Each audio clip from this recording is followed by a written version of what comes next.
and conference call. The call is being recorded and will be available for replay beginning later this morning at lee.net. At the close of the planned remarks, there will be an opportunity for questions. Participants accessing this call by webcast may submit written questions throughout the website, and they will be answered during the call as time permits. Otherwise, you will receive a response later. A link to the live webcast can be found at www.lee.net. Now I will turn the call over to your host, Jamie Serrett, please, Corporate Controller. Please go ahead. Good morning. Thank you for joining us. Speaking on this morning's call will be Kevin Mowbray, President and Chief Executive Officer, and Tim Millage, Vice President and Chief Financial Officer. Also with us today and available for questions are Nathan Becky, Vice President, Consumer Sales and Marketing, and James Green, Vice President, Digital. Earlier today, we issued a news release with preliminary results for our second fiscal quarter of 2020. It is available at lee.net as well as at major financial websites. One housekeeping item to start. We closed on the acquisition of BH Media Group and the Buffalo News on March 16, 2020, and our second quarter results include approximately 2 weeks of operations from the acquisitions. Certain results and trends are presented on a pro forma basis, which assumes ownership of these acquisitions as of October 1st, 2018, and include operating results from the acquisition for all periods presented. As a reminder, this morning's discussion will include forward-looking statements that are based on our current expectations. These statements are subject to certain risks, trends, and uncertainties that could cause actual results to differ materially. Such factors are described in this morning's news release and also in our SEC filings. During the call, we make reference to certain non-GAAP financial measures which are defined in our news release. Reconciliations to the relevant GAAP measures are included in tables accompanying the release. And now to open the discussion is our President and Chief Executive Officer, Kevin Mowbray. Thank you, Jamie. Good morning, and thank you all for joining the call. It's truly remarkable to think about what's transpired since the last time we spoke to you all. In just a few short months, we've experienced a global pandemic, government restrictions in our local markets, an economic meltdown, and civil unrest. Truly, these are unprecedented times. Before we discuss our operating results, I wanted to take a moment to recognize our nearly 6,000 employees across Lee for working tirelessly to ensure our long-term success, especially during these tumultuous times. The size and engagement of our audience during this time underscores the vital role we play in the communities where we operate. We're focusing on continuing to deliver outstanding local news coverage that our readers trust and maintaining strong partnerships with our advertisers, keeping our communities informed and engaged.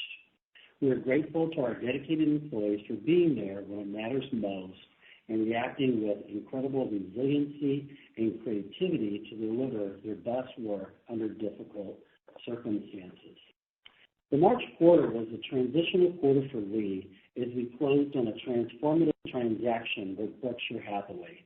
The acquisition and financing really doubles the size of our operations and provided us with extended long-term financing at highly attractive terms. The significance of this transaction cannot be overstated, as the acquisition unlocks significant value through synergies, and the financing reduces our cost of capital and extends our runway for 25 years. Throughout the second quarter until the last 2 weeks of March, we demonstrated continuous improvement in revenue and adjusted EBITDA trends each month. Through the first 2 weeks of March, we saw favorable revenue trends at levels we haven't seen in more than a year. In the last 2 weeks of March, the decline in demand for advertising due to COVID-19 were immediate and significant. Despite the impact from COVID-19, pro forma advertising revenue in the second quarter was on par with first quarter trend. We took swift business and operational actions in the face of the COVID-19 pandemic, and our focus on the advertising side was to solidify our relationships with our local advertisers. As an example, in April, we launched a local marketing grant program which offers matching marketing funds to local businesses adversely impacted by the outbreak of COVID-19. More than 4,400 advertisers have applied for this program, worth more than $26 million in grants. We expect to earn more than $7 million in revenue from this program by the end of July. What is even more encouraging is that the majority of these advertisers are not currently active customers. This gives us a lot of optimism as our local markets begin and continue to ease restrictions. The customer feedback on this program has been overwhelmingly positive, and I'm super proud of the impressive efforts of our sales teams. Subscription revenue on a pro forma basis was down 2.8% in the second quarter and represented 41.5% of total operating revenue. We expect this percentage to continue to grow as we continue to execute new strategies at Legacy BH Media Group and Buffalo.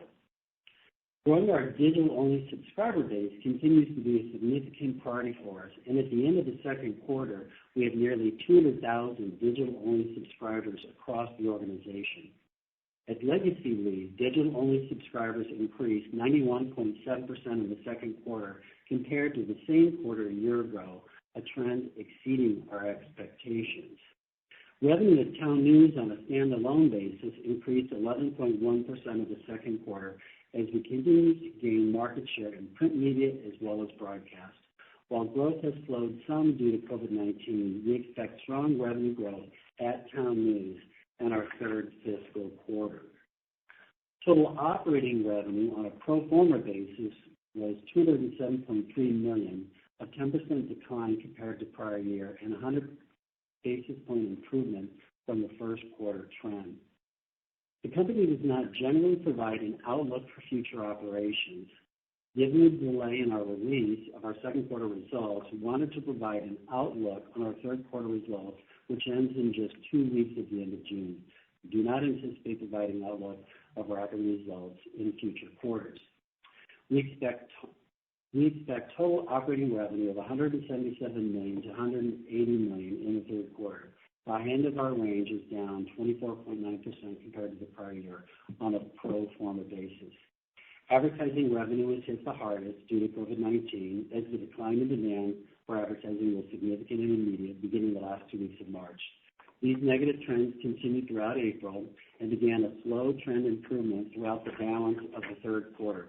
We expect trends to improve more than 15% throughout the quarter. Subscription revenue has been strong and stable revenue stream for Lee. However, we do expect a modest worsening trend in the third quarter due to the decline in single copy sales due to the COVID-19 pandemic, as well as incremental revenue in the prior year in St. Louis due to the Blues winning the Stanley Cup last June. Adjusted EBITDA in the third quarter is expected to total between $21.5 million and $23.5 million.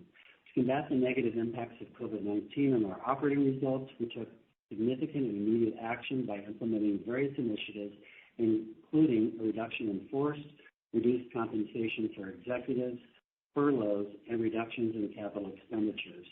These actions will reduce our third quarter cash costs by more than $10 million and provide us with sufficient liquidity. As of today, we have more than $50 million of cash on our balance sheet. Before I turn the call over to Tim to discuss financial details, I wanted to reiterate that despite the significant negative impacts to our business from COVID-19, we remain very optimistic about the future of Lee Enterprises. And there are several reasons for this beyond having the right strategy and the best operators in the business. First, our mix of advertising revenue is favorable compared to others in our industry. 47% of our advertising revenue is from local retailers, and we have a strong relationship with these advertisers.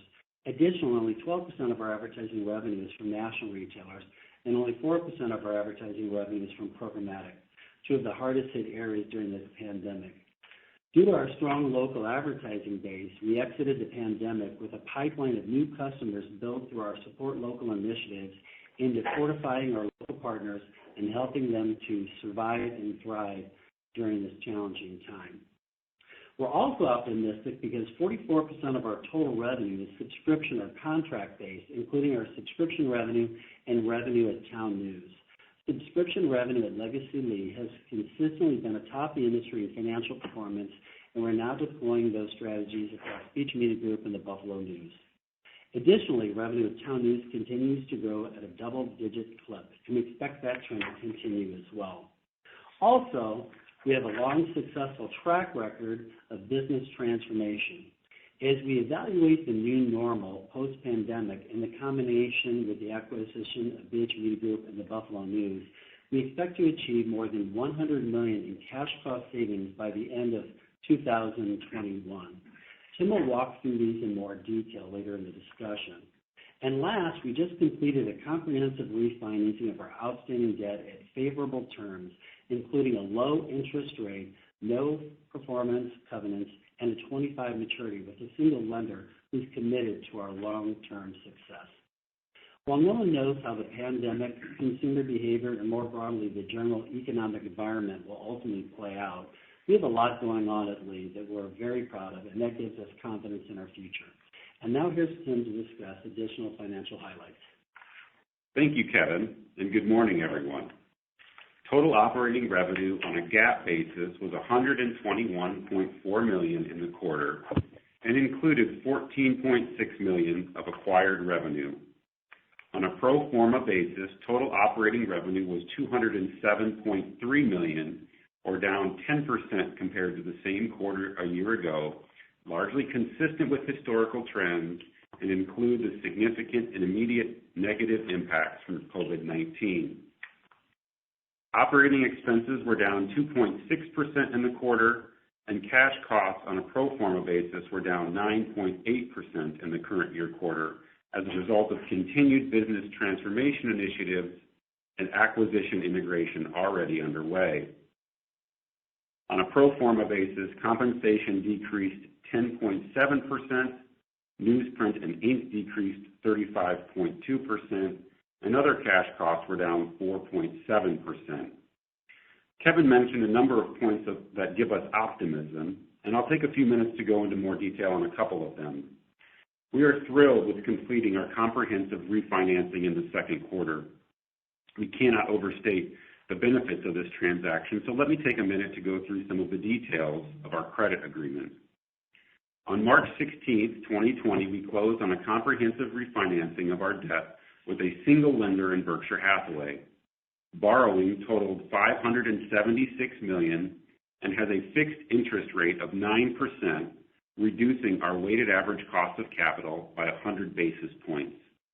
The reduction in interest expense saves us nearly $5 million annually on our refinanced debt. Also, the refinancing repaid all of our outstanding debt, which had maturities in calendar year 2022, and replaced it with a term loan that matures in 25 years on March 16, 2045.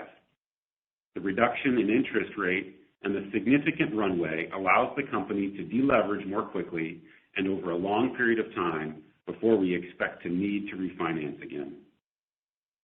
Completing the credit agreement required no lender fees, saving the company millions. As a comparison, in 2014, in conjunction with our prior financing, we paid more than $30 million in fees to complete the financing. The deal this year was also timed to avoid nearly $9 million in breakage costs associated with our previous credit agreements after the step-down. The credit agreement has no fixed mandatory principal payments, as the required payments are predominantly from the excess cash flow the company generates. This is beneficial in economic downturns, as we are experiencing now with the significant and immediate impacts from COVID-19, and allows us to help preserve liquidity. The credit agreement has no financial performance covenants, meaning we do not have events of default tied to leverage or other financial maintenance ratios derived from financial performance of the company. So to recap, the credit agreement was executed with virtually no fees. It lowered our cost of capital, extended debt maturities to 25 years, does not require fixed mandatory principal payments, has no events of default tied to financial performance metrics, and is with a single lender who knows us well and is committed to our success. As Kevin mentioned earlier, we expect to achieve more than $100 million in cost synergies due to business transformation initiatives and acquisition integration. The baseline for this target is on a pre-acquisition basis or pro forma total cash costs as of the last 12 months ended December 2019. We expect to achieve the $100 million reduction by the end of fiscal year 2021. We expect to achieve synergies in the following areas: reorganization of our operating structure from a market-based operating structure to vertical operating lines, creating significant efficiencies across all of our departments. Evaluation and execution of our day-of-week print transformation initiative in certain of our markets. This project will reduce the number of days we print and deliver our print edition in certain markets by 1, 2, or 3 days, depending on the market. Acquisition integration of our back office functions, including HR, finance, and IT. Centralization of technology systems and business transformation initiatives in newspaper design and ad design. Of the $100 million in synergies, nearly 40% has been executed to date. We posted strong pro forma adjusted EBITDA in the second quarter, totaling $24 million. For the last 12 months, pro forma adjusted EBITDA totaled $152.1 million. To supplement our strong adjusted EBITDA, we sold $17.7 million of assets in the second quarter, consisting of real estate and 4 of our small business operations. Our asset monetization program remains active, and we currently have $30 million of real estate listed for sale and an additional investment worth approximately $10 million. With strong adjusted EBITDA, good execution on our asset monetization program, and the completion of our comprehensive refinancing, we have maintained a strong liquidity position throughout the pandemic. As of today, we have more than $50 million of liquidity that consists of cash on the balance sheet, which provides us with sufficient liquidity in the near term. Last, we expect to file our 10-Q with the SEC by June 22nd, and as always, it will include additional information on our results and expectations. This concludes our remarks. The team will remain on the line for any questions you may have. Operator, please open the line for questions. Thank you. At this time, we will be conducting a question and answer session. I will now turn the call back over to your host, Jamie Sarrett, to discuss questions from the webcast. Thank you. Our first question from the web: how much of the $17.7 million received from asset sales came from the sale of the Oregon and California newspaper publications? I can take that question. We sold 4 business operations out west. The total for that was less than $4 million, so the majority of the $17.7 million came from real estate sales. But we did sell, like I mentioned, the 4 properties for less than $4 million.